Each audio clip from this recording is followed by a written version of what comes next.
ભાવનગર જિલ્લાના ગુંદી કોડિયાક ગામે દારૂની ડિલિવરી કરવાની ના પાડતા કાર ચાલક પર બુટલેગરો દ્વારા હુમલાની ઘટના સામે આવી। માહિતી મુજબ ગુલાબભાઈ પરમાર નામના ભાઈએ લગભગ 15 દિવસ પહેલા મનાભાઈ વાઘેલા અને તેમના દીકરાને દારૂ ભરેલી થેલીઓ લઈ જવાની ના પાડી હતી। આ બાબતે દુશ્મની રાખી મનાભાઈ વાઘેલા સહિતના શખ્સોએ ઇકો ચાલક પર હુમલો કર્યો।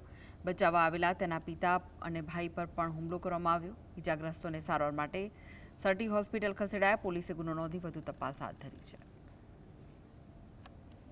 અને કંઈક એવું છે એટલે એને ચેક કર્યું તો કે એ અંદર દારૂ જ છે, તારે આ પહોંચાડવાનું છે। મારા ભાઈએ કીધું કે હું ડિલિવરી નહીં કરું, હું આ માલ દેવા નહીં જાઉં। તો મારા ભાઈને કીધું કાંઈ વાંધો નહીં, તું મને અત્યારે માલ દેવા જવાની ના પાડે છો ને, હવે હું તને જોઈ લઈશ।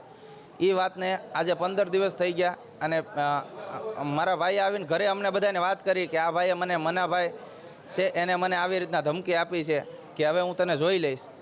પછી આજે મારો ભાઈ જ્યારે સાંજના સમયે સવારથી તો જો કે ઇકો ગાડી લઈને ફેરો મારવા ગયેલો હતો પેસેન્જરનો, અને સાંજના સમયે ઘરે આવતો તો તેના ઉપર જીવલેણ હુમલો થયો।